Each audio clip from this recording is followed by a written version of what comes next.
Nous sommes avec Daniel Pénac qui nous présente son livre La loi du rêveur, un livre dans lequel il est beaucoup question de Federico Fellini. Il y a une anecdote sur Fellini que vous racontez dans le livre, sur sa Oui. manière de diriger les acteurs, parfois pas professionnels. Il recrutait plein de gens comme ça qui n'étaient pas forcément des comédiens professionnels. Et parfois, quand il savait pas trop s'exprimer à l'écran, il leur demandait de dire des chiffres, de compter en fait à voix Oui, haute. oui.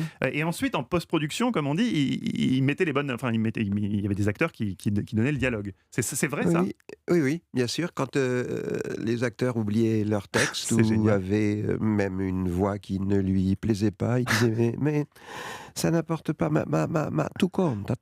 Mais je compte quoi? Ma numeri, tu comptes des chiffres. Bah si, mais amorosamente. Alors, se mettait à compter sur le ton séducteur, etc. Et c'était des comédiens, très souvent d'ailleurs, c'était des images de ses rêves. C'est ça qui est surtout très Expliquez-nous ça, original. parce que ça C'est-à-dire paraît qu'il fou. rêvait et dans ses rêves, il y avait des figures qui apparaissaient. Ensuite, il n'avait de cesse que de les retrouver dans la réalité. Il passait une Et annonce? alors, il passait une annonce dans le journal avant de tourner et cette annonce disait: «Federico Fellini est prêt à recevoir tous ceux qui veulent le voir» et se précipiter au Studio 5 de Cinecittà tous les Romains et les Romaines qui, de leur côté, voulaient devenir une image fellinienne. Alors ils débarquaient.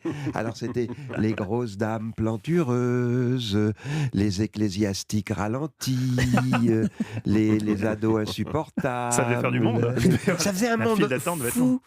Et il leur faisait passer des petits tests comme ça. Et en effet, il les faisait compter. Et d'ailleurs, si vous regardez attentivement les films de Fellini, particulièrement, par exemple, j'ai revu Rome avant-hier, Roma.